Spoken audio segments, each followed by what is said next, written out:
Tudo pronto, Mauro? Então vamos começar então. Hoje nós vamos então entrar aí, vamos dizer, aí no cerne, né, na coisa central do Evangelho de João, que é justamente a morte e ressurreição de Jesus. Nas aulas passadas, sempre aquela memória para a gente não esquecer, nós dizíamos para vocês que a partir do capítulo 13, de João, começa o que nós chamamos aí o enaltecimento de Jesus. Quer dizer, Jesus vai ser glorificado. Como é que Jesus é glorificado em João? Através da sua morte e da sua ressurreição. São duas realidades diferentes, mas que têm o mesmo objetivo: enaltecer Jesus Cristo, aquele que veio cumprir a vontade do Pai, tá? O objetivo de Jesus nessa terra, segundo João, foi o de cumprir a vontade do Pai. Deixa eu ver só o que a Gil está querendo aqui, só um pouquinho. Só um instante aqui, peraí. Agora deu certo. Eu já ia lá, Gil, te atender, mas não deu certo. Vamos começar aí, pegar a Bíblia, Gil, capítulo 18, tá? Do João. Capítulo 18. Tá. Então, a finalidade de Jesus... Você presta a sua Bíblia, Tuca? Tá bom. Então, o objetivo do Evangelho de João, segundo o próprio João, o objetivo de Jesus era o de cumprir a vontade do Pai. Isso vai se dar através da sua morte e da sua ressurreição. Então, essa segunda parte que nós começamos na aula passada, que começa no capítulo 13, a segunda parte que começa no capítulo 13, nós vimos na semana passada 3 episódios importantes. Primeiro episódio importante, Jesus que faz uma última refeição com os apóstolos. A segunda, Jesus, ele nos ensina o serviço. Só podemos ser cristãos servindo. E o terceiro episódio foi a traição de Judas. Eu quero que vocês prestem bastante atenção no que eu vou dizer agora. O texto do João, ele é muito mais um texto teológico do que um texto histórico. A preocupação do João, final do século I, é uma preocupação teológica. O inimigo de Jesus não é o Judas, o inimigo de Jesus não é o Sinédrio judaico, o inimigo de Jesus não é o Império Romano. Para João, isso fica claro na oração de despedida de Jesus, é o príncipe desse mundo, tá? O inimigo de Jesus, nós vamos trabalhar hoje para quem está entrando no capítulo 18 do João. O inimigo de Jesus é o príncipe desse mundo. Quem é o príncipe desse mundo? Satanás. São as forças do mal. Então, é as forças do mal que faz com que o Judas traia, que faz com que o Sinédrio traia, que faz com que o Império Romano traia Jesus. Então, o grande inimigo de Jesus, a luz, né? Jesus é a luz, são as trevas. Então, o grande inimigo de Jesus são as trevas, as forças das trevas, representada aí pelo Evangelho de João, no que ele diz aí, o príncipe desse mundo. Isso vai ficar claro na oração de despedida de Jesus. Então, no evento passado, na aula passada, nós vimos esses 3 eventos a partir do capítulo 13. Última ceia, né, a última refeição, Jesus que nos ensina a servir, e ele aí anuncia a traição do Judas. Nós aí vamos dar um salto, nós não vamos trabalhar o capítulo 14, nem o 15, nem o 16, nem o 17. Por que não? Porque isso faz parte de um conjunto que é a despedida de Jesus. É a parte das orações que Jesus faz. Jesus, então, ele despede dos seus através de uma longa oração, que está no capítulo 14, 15 e 16. Tá? Então, aí agora nós vamos para a parte central do Evangelho de João, que é um outro conjunto. Então, essa segunda parte do João tem 2 conjuntos. O primeiro, a partir do capítulo 13 até o 17. Trabalhamos só o capítulo 13, porque o 14, o 15, o 16 e o 17 é uma longa oração. E hoje nós vamos entrar no segundo conjunto. O segundo conjunto são os capítulos 18, 19 e 20. Nós temos que ler eles como um conjunto. Então, Eu vi, nós estamos começando no capítulo 18. Então, nós temos que ler esse segundo conjunto, capítulo 18, 19 e 20, como um conjunto, tá? O que é importante nesse conjunto? O importante nesse conjunto é nós termos atenção no enaltecimento de Jesus. Jesus será enaltecido através da sua morte e ressurreição. Então, através da sua morte e ressurreição, Jesus cumpre definitivamente a vontade do Pai, tá? A vontade do Pai. Portanto, o Evangelho de João, ele tem muito mais características teológicas do que históricas. Nós vamos ver isso aqui aos poucos para vocês indo entender, tá? Hoje, eu vou fazer aqui o geral e eu vou entrar já no texto bíblico especificamente. Eu vou fazer aqui a estrutura para vocês entenderem um pouco o que o João está estabelecendo. A paixão e morte de Jesus, a paixão e morte, que é o primeiro parte desse conjunto, ela vai do capítulo 18 até o capítulo 19, versículo 42. Tá? Então, a paixão e morte de Jesus, não estamos entrando na ressurreição ainda. A paixão e morte, ela vai do capítulo 18 até o versículo 19, 42. Estamos no capítulo 18, tá? Interessante, o João, ele gosta de muita simbologia, nós temos que estar atento a isso. Essa narrativa, que vai do capítulo 18 até o capítulo 19, versículo 42, que é da paixão e morte de Jesus, começa no jardim. Que jardim é esse? O jardim que nós conhecemos aí, o jardim das oliveiras, os montes das oliveiras. Ali o João prefere chamar ali de jardim, tá? Então ele começa com a figura do jardim e vai terminar com a figura de um outro jardim. Vocês lembram, quem participou da Semana Santa, que Jesus é enterrado em um jardim, numa gruta que pertencia a um homem chamado aí de José de Arimateia. Então, essa cena da morte, da paixão e da morte de Jesus, o João colocou essa cena entre dois jardins, tá? O jardim das oliveiras, ele chama assim, jardim das oliveiras, não monte. Jardim das oliveiras, e Jesus sendo enterrado no jardim do Gólgota. Eu vou até já adiantar algumas significações aqui para vocês irem aprendendo alguns termos. Os evangelhos sinóticos, aqueles três, eles chamam esse jardim de Getsemane. Getsemane é uma palavra hebraica. O que significa a palavra Getsemane? Lugar das olivas.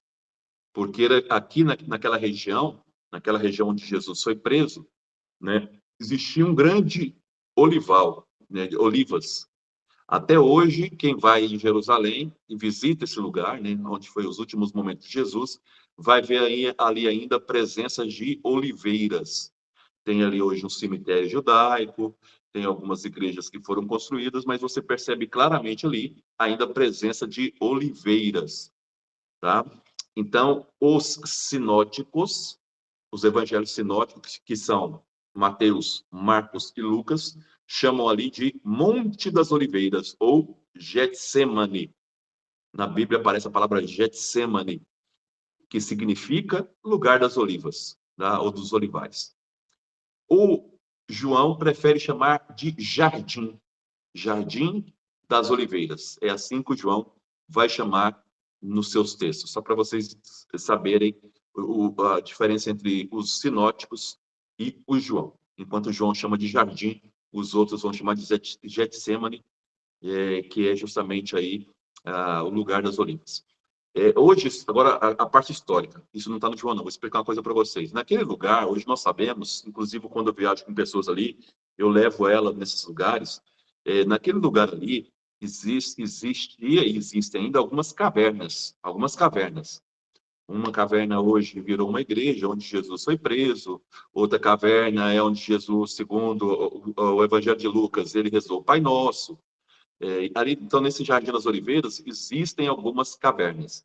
No passado, isso já é comprovado, tá? No passado, essas cavernas eram usadas também como lugar de fazer azeite. Então, dentro dessas cavernas ali é grutas, para não pensar que é uma caverna grande, é uma gruta, tá? São grutas, pequenas grutas, onde se pegava essas oliveiras e você macetava essas oliveiras com uma grande roda, amarrada aí num jumentinho, para fazer os azeites. Jesus, historicamente falando, por que Jesus está ali? É uma festa da Páscoa. Não esqueça que o João coloca a morte e ressurreição de Jesus dentro de um cenário, chamado Páscoa judaica, Pessah judaico. O João, portanto, ele vai dizer que Jesus está no Jardim das Oliveiras. Por quê? Porque a cidade está cheia. É a Páscoa dos judeus. A cidade está cheia, não tem lugar para todo mundo ficar nas pensões daquela época. Jesus poderia retornar para Betânia, onde ele tinha três amigos. Betânia fica 3 quilômetros dali, 2 a 3 quilômetros.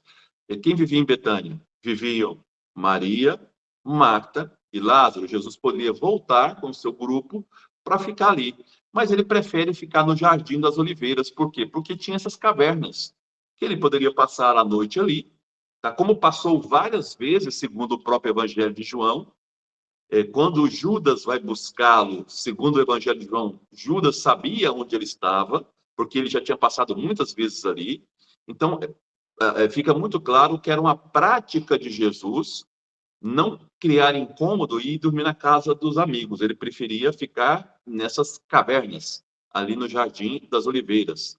Imagino que não era só Jesus, é possível que outras pessoas também, que não tinham como pagar essas pensões, ficavam ali também, nesse Jardim das Oliveiras, tá?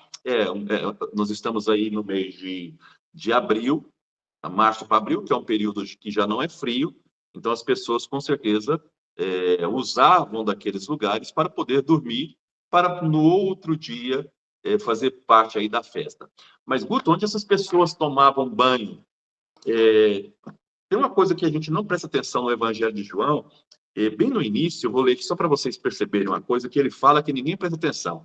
Ele diz o seguinte, ó: tendo dito isso, Jesus foi com seus discípulos para o outro lado da torrente do Jordão, do Cedron.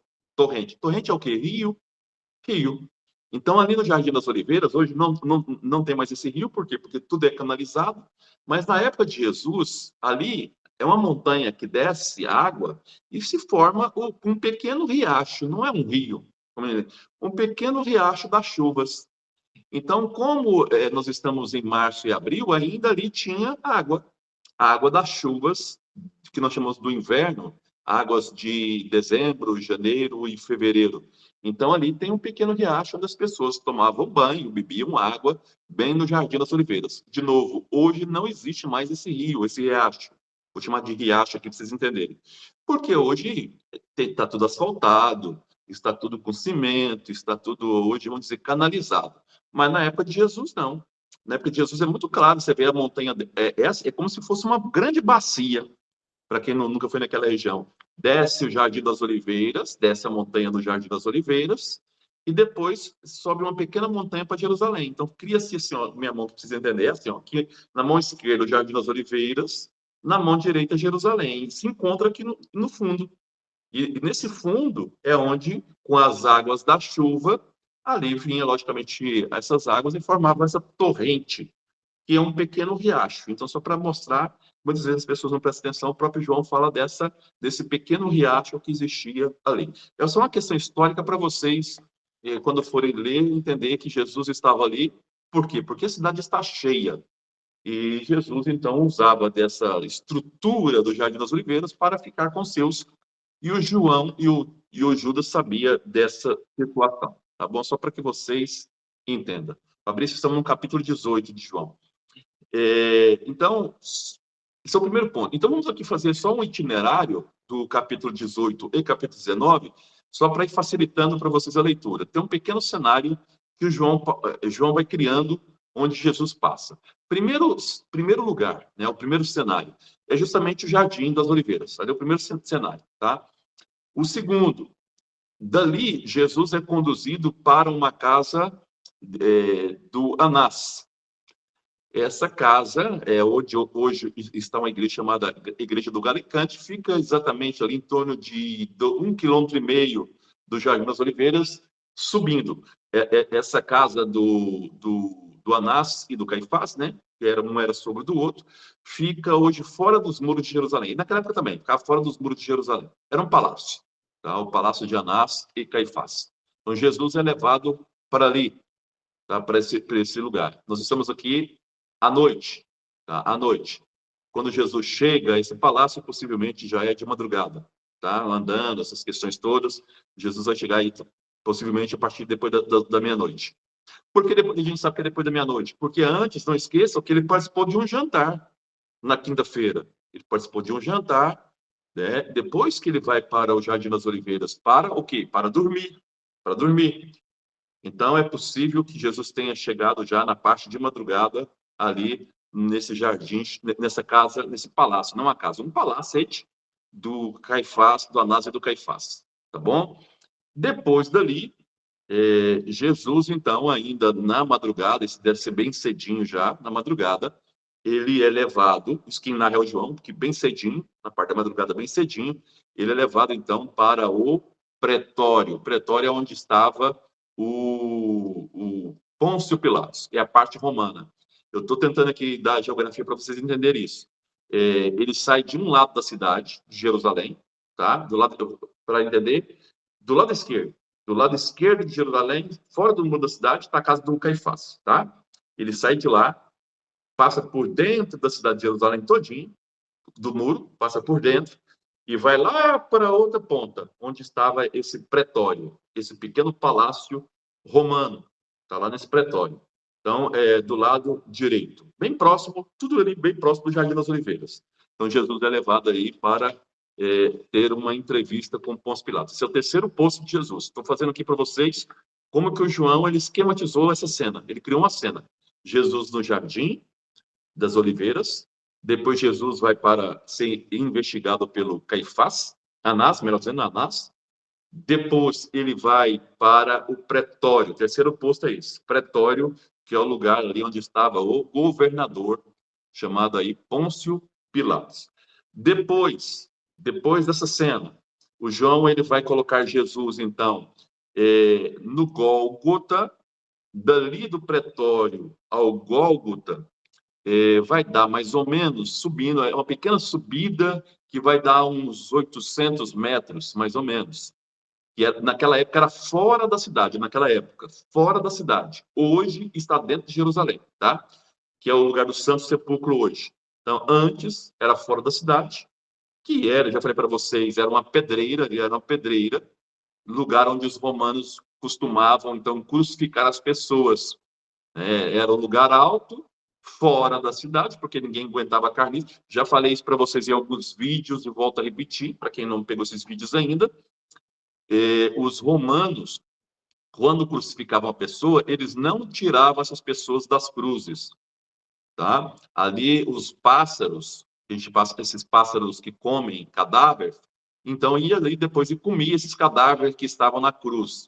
A não ser que uma família solicitasse, uma família importante, solicitasse que tirasse dali a pessoa da cruz e pudesse fazer ali um funeral. Raramente, isso é importante, raramente o Império Romano permitia isso.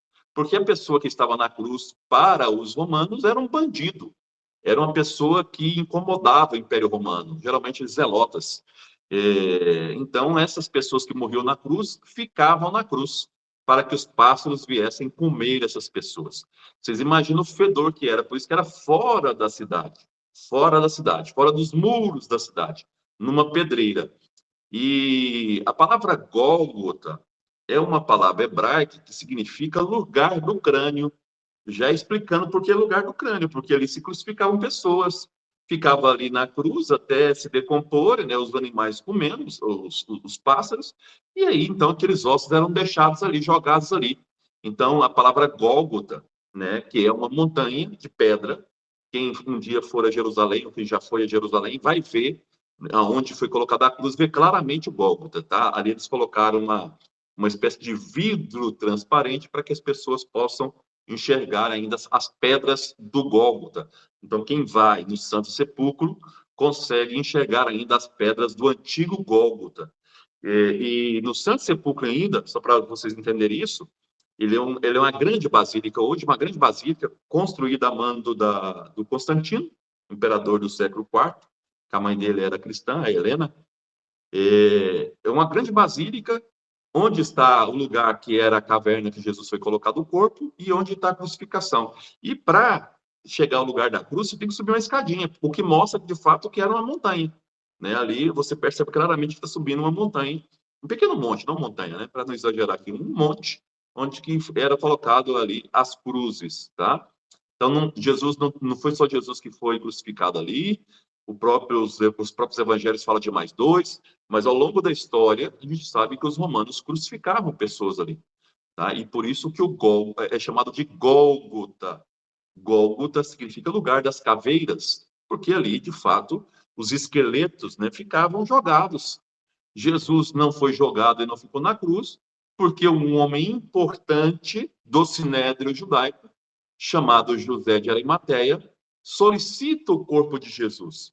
Então, com certeza quase absoluta, eu não estava lá para falar, mas historicamente a gente conhece como é que isso funcionava, possivelmente ele subornou as autoridades romanas para que liberasse o corpo, porque a lógica dos romanos não é liberar esses corpos, porque aquelas pessoas incomodavam o Império Romano, inclusive Jesus. Então, a lógica era que Jesus permanecesse ali na cruz. Mas com quase certeza absoluta, podemos dizer que possivelmente, vamos dizer, possivelmente, o José de Arimateia deve ter subornado as autoridades. Fala que ele conversou diretamente com o Pôncio Pilatos, eu nem acredito nisso, mas de qualquer forma ele subornou alguém importante para que essa pessoa permitisse que Jesus fosse tirado da cruz e fosse enterrado ali. Como os outros dois zelotas que foram crucificados com Jesus não aparecem informações, ele é possível que tenha ficado na cruz, como era comum dentro da legislação do Império Romano. Só para vocês terem aí um pouco a noção histórica disso. Então, Jesus estava no jardim, foi levado para casa, para o palácio do Anásio do Caifás, depois vai para o pretório, que é o lugar romano, e do pretório Jesus, então, sobe com a parte de cima da cruz. Estou dando mais informação de história para vocês entenderem. Com a parte de cima da cruz. Jesus não carregou a cruz. Os romanos fazia com que essas pessoas levassem apenas nos ombros uma coisa chamada patibulum, em latim, patibulum, que é a parte de cima da cruz, aquela parte dos braços. Então, Jesus levou nos ombros o patíbulo e no seu pescoço, era amarrado no pescoço dessas pessoas, uma cordinha, o motivo da morte. Tá? Em latim se chama titulum. Titulum é o motivo da condenação. Então, a pessoa andava com o patíbulo amarrado, o patíbulo, e aqui no pescoço, o motivo da morte. Não só Jesus, mas os outros também andavam com isso. É para dizer para a população por que aquela pessoa está sendo crucificada. Era uma espécie de, vamos dizer assim, de menosprezo àquela pessoa. Publicamente, ela era menosprezada pelo crime que ela tinha cometido. Tá? Quando chegava no local, já estava lá a haste, quer dizer, aquele pau vertical, e aí se colocava o patíbulo, que é essa outra parte, ali, amarrava ou pregava, geralmente amarrava, e depois você vinha e crucificava pessoas. Só para vocês entenderem um pouco essa lógica, a gente vê em muitos filmes, Jesus carregando toda a cruz, não existia historicamente. Se carregava apenas essa parte do patíbulo, que é essa parte de cima. Então, esse é outro cenário do Gólgota. Depois do Gólgota, Jesus, então, será colocado no sepulcro, no jardim, dizendo, no jardim do Gólgota. Então, a cena começa com o Jardim das Oliveiras e termina com o Jardim do Gólgota. É assim que o João construiu a sua narrativa, só para a gente entender nesse processo aí, tá bom? Uma outra coisa interessante aqui, eu só estou explicando a parte da estrutura para vocês entenderem isso. Eu quero falar aqui, ainda quando a gente for ler, vocês entenderem, o João narra que quando Jesus, vou pegar a parte histórica ainda, tá? Porque, de novo, eu falei para vocês no início, que o Evangelho de João ele é bastante teológico. Por isso que eu estou explicando a parte histórica para vocês compreenderem também a história atrás do elemento teológico. O João fala que uma corte e soldados do Sinédrio foram prender Jesus. Está aqui no Evangelho, quem está com a Bíblia na mão, que eu pedi para pegar aí, vocês podem observar aí no versículo, capítulo 18, versículo 3, tá? Versículo 3 diz o seguinte: Judas, então, levando a corte, estou com a Bíblia de Jerusalém, tá? Pode dar uma diferença para vocês aí. Judas, então, levando a corte e guardas destacados pelo chefe dos sacerdotes e pelos fariseus. Aí chegam com lanterna, aportes e armas. Corte é uma palavra que é bem entendida naquela época, mas pode não ser entendida hoje. Muitas vezes, quando a gente fala corte, a gente pensa em palácio. Aqui não. Corte é uma guarnição do Império Romano. Corte é uma guarnição do Império Romano. E os soldados, a guarda destacada dos sumos sacerdotes, dos sacerdotes e dos fariseus, são soldados do templo, tá? Então, segundo João, os responsáveis pela morte de Jesus, tá? Não os responsáveis, eu vou ter que mudar minha fala. Os agentes que prenderam Jesus foram os agentes ligados ao Império Romano e aos judeus, tá? Mas o responsável pela morte de Jesus, está na oração lá que Jesus faz, é o príncipe desse mundo, Satanás. Esse é o inimigo do cristianismo, segundo João. É o príncipe desse mundo, é o demônio com a sua corte, né, com os seus, vamos dizer, anjos. Esses são os inimigos, esses são, vamos dizer, os servos das trevas. E Jesus é a luz. Isso é muito interessante, porque o João, ao criar o cenário dele, ele coloca a prisão de Jesus onde? Noite. Noite não é apenas uma expressão física, vamos dizer, de tempo. Noite em João quer dizer sinais das trevas. Aqueles que foram prender Jesus, tá? Eles foram à noite. Eles representavam as trevas. O grande representante agora dessas trevas aqui é Judas. Judas é as trevas. Por isso que eles têm que portar o quê? A luz. Porque Jesus não está com lanterna nem nada. Por que Jesus não está com lanterna? Porque Jesus já é a luz. Quem está acompanhando essa semana aí as missas, Jesus fala assim, eu sou a luz do mundo. Então, noite aqui significa que é uma dimensão teológica para dizer que aqui tem dois, vamos dizer, agentes em luta. Jesus, representando, né, o próprio Deus, eu e o Pai somos um, diz ele no João. Então, Jesus, a luz do mundo, tá? E do outro lado, todas as forças das trevas, representada pelo príncipe desse mundo, a luta de Deus, luz, contra o diabo, trevas. Por isso que eu falei que o texto do João é bastante teológico, tá? É a luta do divino, da luz, com a questão aí do príncipe desse mundo, que tem os seus agentes. Quem é o agente do príncipe desse mundo?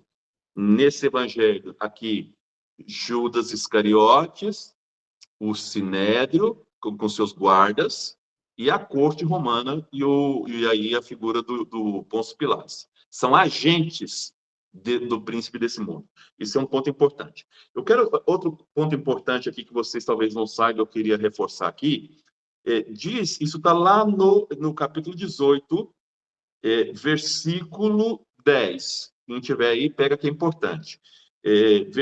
Capítulo 18, versículo 10. Diz o seguinte: Então Simão Pedro, que trazia uma espada, tirou-a e feriu o servo do sumo sacerdote, a quem decepou o lóbulo da orelha. Em muitas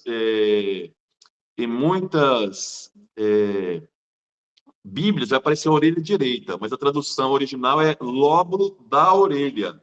Por que o João está falando de lóbulo da orelha? Porque se vocês abrirem lá no livro do Êxodo, eu anotei a citação aqui para ajudar vocês depois. Se vocês pegarem o livro do Êxodo, capítulo 29, versículo 20, Êxodo 29, 20, vocês vão perceber que o sumo sacerdote, ao ser ungido, ele era ungido no lóbulo da orelha direita. Então, se colocava sangue para dizer que ele era uma pessoa de Deus. Então, aqui, é como se o evangelista João estivesse dizendo que o cristianismo agora vem substituir o judaísmo. É aquela velha temática que nós falamos. Por isso é cortar a orelha do sumo sacerdote. Só que Jesus não permite. O que Jesus diz? Olha aqui na frente. Jesus diz o seguinte para o Pedro. O nome do camarada é Malco, que também tem um significado, que significa reinante, né? Olha as forças aqui bem clara. Jesus o Messias, aquele que reina. Malco, o reinante. As forças do mal, as forças das trevas. Então vamos percebendo aqui. O Pedro, usando da violência, estava passando para o lado das forças das trevas. E Jesus vai dizer o que para o Pedro? Embainha a tua espada. Deixarei eu de beber o cálice que o Pai me deu? Segundo o Evangelho de João, isso é importante, segundo o Evangelho de João, a morte de Jesus na cruz é uma vontade do Pai, no sentido de que, através dessa morte e da ressurreição de Jesus, Jesus seria glorificado, e o Pai também. Então, a morte de Jesus na cruz e sua ressurreição era para glorificar Jesus e glorificar o Pai. Então, era, vamos dizer assim, era obra do Pai esse processo, tá? Não fazendo essa discussão teológica, mas só estou narrando como João pensa essa questão. Então, quando o Pedro pega a espada e arranca a orelha do Malco, do reinante, daquele das trevas, o Pedro estava passando para o lado errado. E aqui Jesus conserta essa bagunça que o Pedro estava fazendo. Calma, Pedro. Tá? Minha luta não é política. Minha luta é dentro do campo teológico. Só para a gente entender. De novo, o evangelho do João ele é mais teológico do que os outros. Quando você lê os evangelhos sinóticos, os outros três, você vai perceber mais um lado histórico do que teológico. Qual que é o lado histórico? Os soldados foram ali para prender um zelota com seus cúmplices. Então, quando eu leio o Evangelho do Mateus, quando eu leio o Evangelho do Marcos, quando eu leio o Evangelho do Lucas, eu vou ver na cena da prisão de Jesus soldados que foram prender um bandido político, um zelota, tá? Já no Evangelho de João, é uma luta das forças celestiais do bem contra as forças do mal do príncipe desse mundo. É uma visão mais teológica, né? Por isso que tem tantos esses sinais que eu estou tentando explicar aqui para vocês, esses sinais que o João ele vai colocando aqui para nós. Então, nós podemos dizer que a prisão não, o capítulo 18 até o 19:42, que é essa cena até a morte de Jesus, ela tem três, vamos dizer assim, tempos. O tempo da noite, que é o tempo da prisão de Jesus, tá? E Jesus que vai ser levado para as autoridades judaicas, é a noite. Tem o tempo da madrugada, cedinho, bem cedinho, vai dizer o João, que é Jesus com o Pôncio Pilatos. E tem o tempo do meio-dia, que é a hora sexta, quando Jesus foi pregado na cruz, no Gólgota. Isso vai até, então, a sepultura de Jesus. Outra explicação aqui para vocês entender por que o João coloca Jesus sendo morto ao meio-dia. Historicamente foi isso? Nós não sabemos.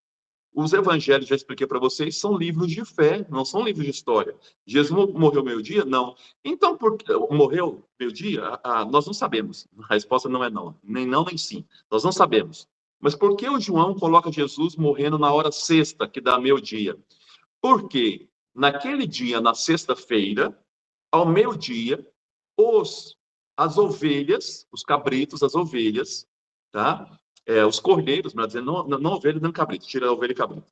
Os cordeiros eram mortos ao meio-dia para poder, então, à noite, fazer a ceia pascal, que Jesus não fez. Eu falei para vocês de João, que ele faz um dia antes. O João, ele faz na quinta-feira, uma despedida, não uma ceia pascal. Então, os cordeiros eram mortos ao meio-dia. Quando João fala que Jesus foi crucificado ao meio-dia, o que o João está dizendo para nós teologicamente? Que ele, Jesus, é o Cordeiro de Deus. Olha que leitura belíssima teológica, tá? Ao colocar a morte de Jesus, não a morte, a crucificação de Jesus, ao meio-dia, no mesmo horário que os cordeiros eram sacrificados, o João está dizendo que Jesus, ele é o Cordeiro de Deus que veio a esse mundo para nos trazer vida, tá? Isso é muito interessante, essa leitura teológica que o João, ele vai colocando aqui. Pessoal, nessas três sequências, quais foram as sequências que eu falei para vocês? Da prisão, de Jesus no pretório e de Jesus crucificado e sepultado, nessas três sequências, nós vamos ter 7 cenas, cada uma delas. É muito interessante. O João é muito sábio. Ele faz 7 cenas para cada uma dessas. Então, hoje nós vamos falar aqui, vou fazer a estrutura para vocês aqui, das 7 cenas que compõem aí a prisão de Jesus, que começa com a prisão e vai ter a autoridade judaica. Então, o primeiro ponto, tá? A primeira cena, vamos dizer assim, são 7 cenas. Então, a primeira cena, prisão de Jesus no jardim, tá? Essa é a primeira cena. Prisão de Jesus no jardim e a reação do Pedro, que é o cortar a orelha do mal. Segunda cena, Jesus e os soldados que chegam, tá? E Jesus que vai enfrentar esses soldados. Pessoal, como é que Jesus enfrenta esses soldados? Presta bem atenção aqui, que é um termo também que eu já falei muitas vezes, mas às vezes escapa para nós. Isso está no versículo 6.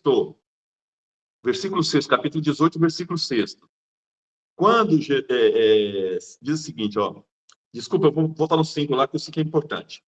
Vou pegar o 4 até o 6. Sabendo Jesus que tudo o que aconteceria, adiantou e lhe disse: a quem procurais? Jesus pergunta isso para os soldados. Jesus sai da sua caverninha, que estava lá, e pergunta para os soldados: quem vocês estão procurando? E eles respondem: Jesus o Nazareu. Disse-lhes: sou eu. E continua.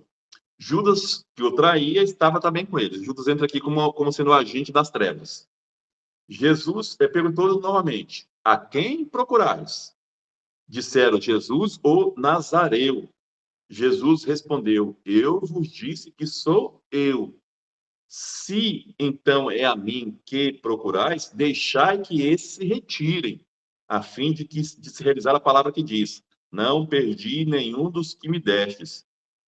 E lá na frente vai dizer que os soldados vão cair, tá, por terra, quando Jesus responde isso. Pessoal, aqui tem várias teologias muito bacanas do João. Primeira bacana aqui, quando Jesus disse sou eu, ele está dizendo uma palavra que está lá no Êxodo, quando Moisés perguntou assim: quando eu for anunciar para o faraó quem é você, quem eu devo anunciar? Deus fala para Moisés: diga ao faraó que eu sou aquele que sou, te envia. Então, eu sou, ou sou eu, é a expressão que identifica a condição divina de Jesus em todos os evangelhos. Toda vez que Jesus falar eu sou ou sou eu, o evangelista está dizendo ele é Deus. Tá? Então, é a identificação do evangelista da divindade de Jesus. Sou eu. Então, quando Jesus fala sou eu, ele está dizendo, João está dizendo que ele é Deus. As forças da luz, tá? Ele é divino. Por que os judeus condenaram Jesus? Embora João não vai colocar essa condenação, está mais no sinótico. Por que os judeus condenaram Jesus? Pela sua condição divina, Jesus dizia, eu sou filho de Deus. Isso para eles era blasfêmia, condição divina de Jesus. Sua missão messiânica, vamos dizer, messiânica, divina. E por que o Império Romano condena Jesus?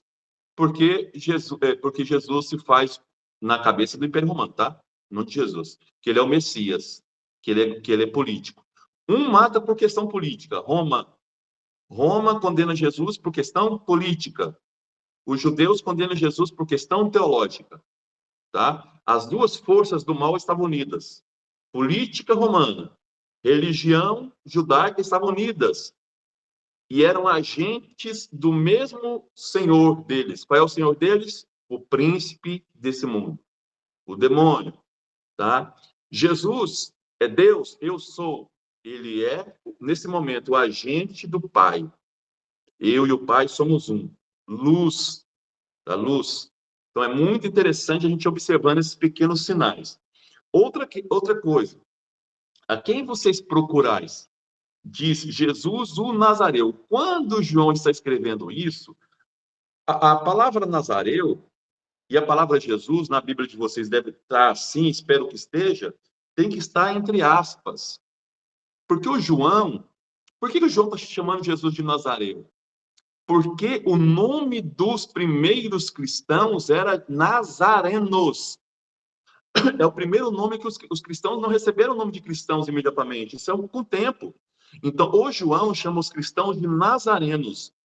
A quem vocês, forças do mal, estão perseguindo? Jesus e os cristãos. É isso que o João está dizendo, lá no século I, final do século I. Então, quem é que vocês, forças do mal, perseguem? Jesus e os seus discípulos, que somos nós cristãos. Então, a palavra Jesus, o Nazareu, o João está dizendo Jesus e os cristãos, porque era assim que no século I os cristãos eram chamados de nazarenos. O João está dizendo que da mesma forma que Jesus foi perseguido, nós também cristãos vamos ser perseguidos, mas que no final, tanto Jesus ressuscitou como nós ressuscitaremos. Então é uma bela teologia que o João está fazendo aqui. Então, voltando aqui às cenas, eu vou fechar com essas cenas hoje a nossa aula para você. Então, falei 7 cenas. Primeira cena, Jesus e os discípulos no jardim. Segunda cena, Judas chega com um batalhão de soldados, Jesus os enfrenta. Terceira cena, o Pedro que fere o Malco. Aí a quarta cena é uma cena de transição, porque ela vai falar de outro assunto depois. Qual é a transição? Os guardas prendem Jesus, é a quarta cena. Os guardas prendem Jesus e levam Jesus a Anás. Anás, naquele momento, ele estava aposentado do cargo. Ele era um sumo sacerdote. Ele governou até o ano 15, do ano 6 ao ano 15. Como é que os sumos sacerdotes eram escolhidos na época de Jesus? Por sorteio, por um período. E o Anás, ele foi tirado do poder pelo Império Romano. O Império Romano tirou ele. E no lugar dele ficou quem? Ficou o genro dele, tá? Chamado aí Caifás. O primeiro lugar que o Império, que os soldados romanos levam Jesus, não é para o governador. Isso é estranho, né? Não? Deveria levar para o governador. Para onde eles levam? Para um sumo sacerdote aposentado. O que o João quer dizer com isso? Uma confusão para dizer uma coisa simples. As forças religiosas e as forças políticas, ambas estão unidas, servindo o príncipe desse mundo, das trevas, contra Jesus. Então, tanto as forças políticas como religiosas da época estavam unidas e serviam o mesmo príncipe, o demônio, contra Jesus. Não esqueça que o evangelho de João é o evangelho mais teológico. Por isso que o símbolo de João, o animal que simboliza João é a águia, voa alto, teologia, tá bom?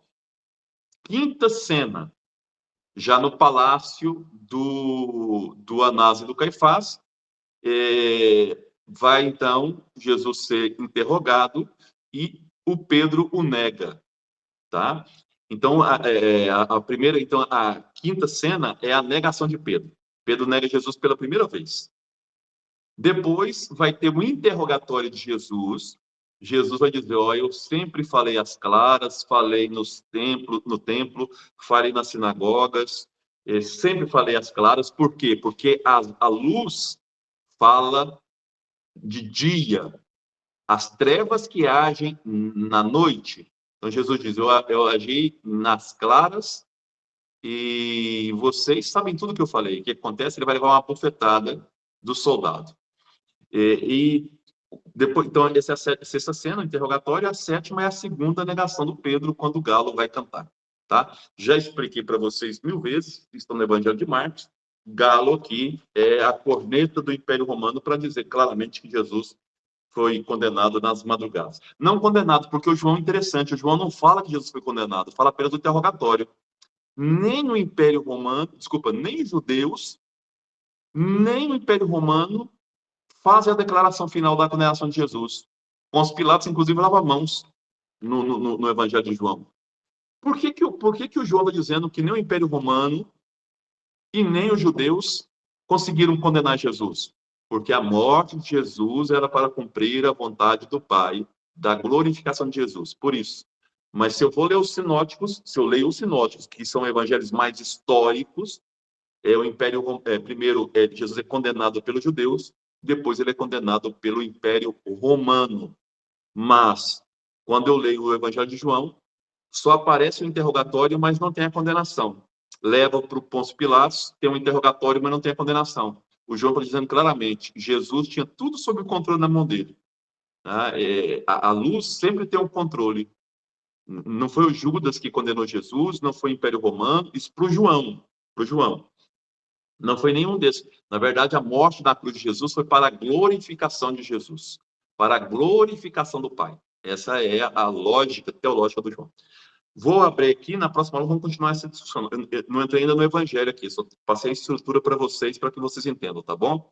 Quem tiver dúvida, possa fazer. Falei um pouco de história para vocês entenderem também esse processo da morte de Jesus, né, a questão da cruz, tudo mais. O Sinédrio, não falei do Sinédrio, eu queria só falar aqui, o Sinédrio era um grupo de 71 homens judeus, composto de fariseus e saduceus. Esses homens eram uma espécie de deputados que governavam em relação aos costumes. É mais ou menos o que faz a rainha da Inglaterra hoje. Ela só legisla na questão dos costumes, da religião, dos costumes judaicos. Porque a legislação, todo mundo deveria obedecer à legislação romana. Mas na questão dos costumes, das festas religiosas, quem governava, quem administrava essa parte era o Sinédrio Romano. Por isso que Jesus, o Império Romano poderia condenar Jesus politicamente? Não, não tem esse poder. A única coisa que eles podem condenar Jesus é religiosamente, ou por costumes. É uma dessas duas coisas, mas não politicamente. Por isso que Jesus tem que ser enviado ao Pôncio Pilatos, tá bom? O Império Romano era o único que tinha o poder de morte na época de Jesus. Aquela questão da lapidação que os judeus faziam estava proibida pelos romanos. Os romanos não deixavam os judeus matarem. Tá? O único que pode matar são os romanos. E se um judeu mata uma outra pessoa por lapidação, eles respondem juridicamente por isso. Tá? Vão responder pela lei. Podem abrir aí, então, o microfone de vocês. Quem quiser perguntar, tá? Sobre essa estrutura que trabalhamos hoje aqui, alguma dúvida, estou aqui. Guto, Oi. quando você fala assim que o João coloca que ele muda um pouco essa questão da morte de Jesus, né? Ele tinha alguma intenção ou ele mesmo, nessa glorificação ao Pai, era uma intenção, por Sim. exemplo, para desviar do Império Romano a atenção, ou ele acreditava mesmo nisso? A única finalidade do João é a glorificação de Jesus. Então, aqui, Elvira, o grande objetivo da segunda parte do livro é enaltecer Jesus. Como é que se enaltece Jesus? Com a sua morte e ressurreição. Por isso que ele modifica alguns vamos dizer, aspectos em relação aos sinóticos. Se eu for ler os sinóticos, a morte de Jesus foi uma morte muito mais política. Se eu for ler os sinóticos. No João, ela é uma morte mais teológica. Qual que é a morte teológica de Jesus? Primeiro, ela é querida pelo Pai. Ela faz parte da vontade do Pai. Qual que é a vontade do Pai? A glorificação. Não chama o livro da glória? A glorificação de Jesus. Como é que dá a glorificação de Jesus? Na cruz e na ressurreição. E segundo João. Já para os sinóticos, não. É uma morte muito mais política. Tá? Esse enfrentamento que Jesus teve com o Império Romano e com os judeus. E então, ele vai modificar alguns pontos para isso, para deixar muito claro. Então, é interessante, esse livro que eu trabalho com vocês, do João Coningues, que é esse teólogo, grande teólogo, ele fala o seguinte, o Império Romano, os judeus, os judas, eles são instrumentos do príncipe desse mundo. A nossa luta não é contra os poderes políticos, mas em relação ao seu agente principal. Qual é o agente principal? O demônio. Então, para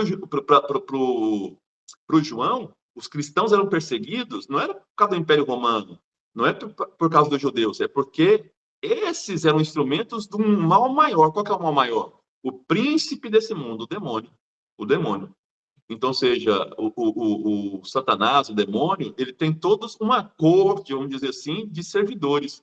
Então, o Império Romano, o Sinédrio, o Judas são apenas instrumentos. Lembra que quando Judas trai lá na ceia, o que o João fala? O demônio já tinha colocado no coração do Judas o desejo de trair Cristo. Então, foi o demônio que faz isso. Então, é sempre isso. Existem duas forças lutando para o João. Uma força da luz, Jesus, né, Deus, o Pai e o Filho, e do outro lado a força do mal, que é o demônio com toda a sua corte. Então, por isso que ele vai modificando algumas coisas para ir tornando isso mais claro. E na oração é muito claro isso. Eu não trabalhei com essa oração porque ela é longuíssima, mas lá fala exatamente essa questão. Eu até queria pegar aqui uma coisa com vocês, esqueci de fazer isso hoje, que é importante. Se eu pego com vocês podem até conferir isso na Bíblia de vocês aí agora, quem tiver com a Bíblia na mão. Se eu pego o Evangelho de João, vocês podem pegar o João 14:31. 14:31. Ô, Guto, Eu vou mas voltar no 14:30. essa descrição do demônio como príncipe do mundo é literal mesmo? Se refere ao anjo caído? Ou Isso. se refere a forças, à corrupção, ou forças mais abstratas, digamos assim, como Essas forças abstratas, elas não é uma questão espiritual. Para o João é espiritual. Ele vê... Não esqueça que o João está ligado naquele contexto do Apocalipse também, que trabalha essa questão aí. Então é algo que toma forma.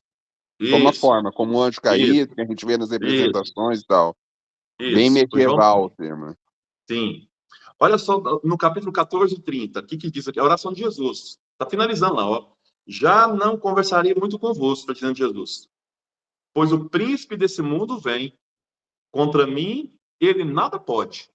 A força do mal, os seus agentes. Então, não é o Judas que me condena, não é o Império Romano que me condena, não é o Sinédrio que me condena. Tá? Na verdade, existe uma vontade do Pai da glorificação de Jesus. Tá? Contra mim, eles nada podem. Mas é preciso que o mundo saiba que amo o Pai. E faço como o Pai me ordenou. Você está vendo que a morte de Jesus é vontade do Pai. Isso aqui para o João. Eu, pessoalmente, não concordo com o João, não, tá? Mas eu estou dizendo o que o João escreve, tá? O que ele pensa na época dele, tá? Então, mas é preciso que o mundo saiba que eu amo o Pai. Nisso eu concordo com o João. Que eu amo o Pai. E faço como o Pai me ordenou. Isso eu concordo com ele, mas na questão da morte é outra questão. Depois a gente discute isso. Levantai-vos. Saiamos daqui. E aí, você pula o capítulo 15. Ó, olha só como é que eu vou ler para vocês, ó. Levantai-vos. Saiamos daqui. Eu pulei o 15... pulei o 16, pulei o 17 e fui lá para o 18. Tendo dito isso, Jesus foi com seus discípulos. Vocês perceberam que o capítulo 15, 16 e 17 está fora de lugar? Nos originais, eles não estavam ali. Do capítulo 14 e 31, já veio para o 18, lógico, não para o número 18, tá? O capítulo 15, 16 e 17 estava em outro lugar. Então, eles vão ser colocados aqui como parte da grande oração de Jesus. Mas do capítulo 14 e 31, você pode pular para o 18, que vai dar certinho, vai encaixar perfeitamente. Então, capítulo 15, o 16 e o 17 estão fora de lugar na edição final. O editor final colocou aqui e ficou meio fora de tom. Mas lá no evangelho original, desse 14 e 31, já caía exatamente aqui, ó. Já falei para vocês que não tinha versículo nem capítulo naquela época, né? Isso é medieval. A introdução do capítulo e versículo. Então, daquele texto lá, já vem para cá. Tendo dito isto, Jesus foi com seus discípulos para o outro lado do Cedron. Tá? Então, aí vai encaixar certinho essa questão. Então, eu vim respondendo para você, o evangelho do João, como é um evangelho teológico, tem algumas pequenas modificações, embora ele é muito fiel à tradição dos sinóticos. Os evangelhos que o João mais trabalha para compor a obra dele é o evangelho de Mateus e de Marcos. Então, para fazer essa cena da morte de Jesus e ressurreição, ele usou o evangelho de Mateus e de Marcos. mas com o olhar dele, com o olhar do século I, final do século I. Qual que era o olhar do João? De perseguição, de uma comunidade perseguida, Então, quem que vocês procuram? Quem que o mal está procurando? Jesus, passado, e nós, nazarenos hoje. Jesus, nazareu. Então, o mal ainda continua nos perseguindo. As forças do mal ainda continuam nos perseguindo. Mas não vão vencer. Porque nós acabamos de ler aqui. Não tem nenhuma força sobre mim. O mal não tem... Olha a lição teológica maravilhosa. O mal não tem nenhuma força sobre nós, sobre o bem. Ah, eu fiz isso porque o demônio me tentou. Não tem. O mal não tem nenhuma força sobre mim. Só tem quando eu deixo, porque se eu sou fiel ao Pai, como Jesus foi, não tem, tá? Ah, eu não sei o que aconteceu comigo, parece que o diabo estava no meu corpo. Não está, só se você permitir e não tiver unido com Deus. Mas se você é fiel a Deus, o mal não tem força sobre você, como Jesus era fiel a Deus. Essa é a grande lição teológica de Jesus e de João, melhor dizendo. Tá? Os cristãos, seguidores de Jesus de Nazaré, são luzes na luz. Jesus é a luz, tá? Nós somos luz na luz.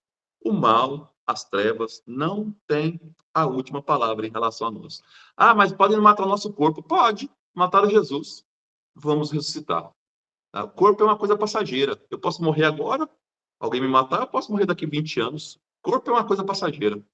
Mas o bem, a luz permanece. Permanece nas minhas obras que eu fiz, tá? E assim por diante. Mas é interessante, né, Guto? Porque foi aí que, pelo que você está descrevendo, é aí que de fato começa o pensamento medieval dos séculos XIV até os XVI, né?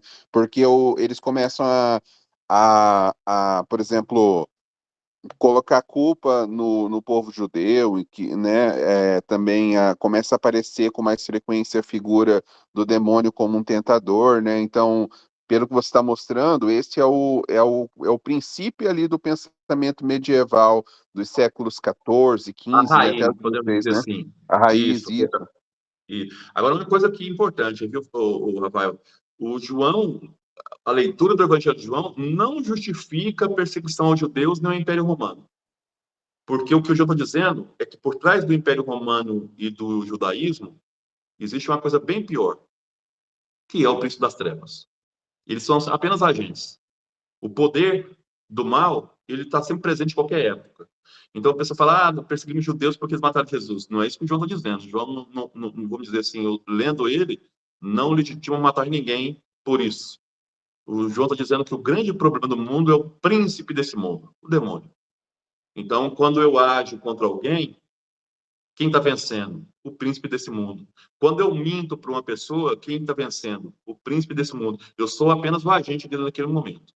Mas se eu sou fiel a Deus, eu vou mentir? Não. Porque Deus é a verdade e a vida. Se eu estou com Deus, eu vou matar? Não. Porque eu estou do lado da vida. Se eu estou com Deus, eu vou prejudicar alguém? Não. Porque eu estou do lado da vida. Então, para o João, existe assim duas grandes forças: a do bem, a da luz, Deus, Jesus, e a do mal, príncipe do mal. O restante são agentes. É isso que o João está dizendo para nós. Mais alguém? Qualquer dúvida que vocês tiverem, vão colocando lá na questão, a gente vai respondendo também, tá? No próximo encontro, eu vou aprofundar essa questão da prisão de Jesus, tá? Inclusive, eu vou até ver se eu consigo ir até o Pilatos. Eu vou colocar depois no grupo algumas fotografias para vocês verem como é que está o Jardim das Oliveiras hoje, como é que está a casa do Caifás hoje, como é que está o pretório hoje, tá? Para vocês terem essa noção um pouco daquela região lá, tá? Do Santo Sepulcro, para que vocês possam ter uma visualização. Coloco alguns mapinhas de Jerusalém para ajudar vocês a entender um pouco também a geografia da morte de Jesus, porque isso ajuda bastante a gente compreender um pouco os passos de Jesus ali dentro de Jerusalém, tá bom? É só aqui para frisar. A cruz, a parte de cima da cruz, chama-se patíbulo. A plaquinha que vem no pescoço depois que se prega na cruz. Chama-se titulum, tá? Que é o motivo da condenação. Só para que a gente vai sabendo essa questão. Tá bom? Fique com Deus, até o próximo encontro, turma. Amém. Boa noite. Hoje.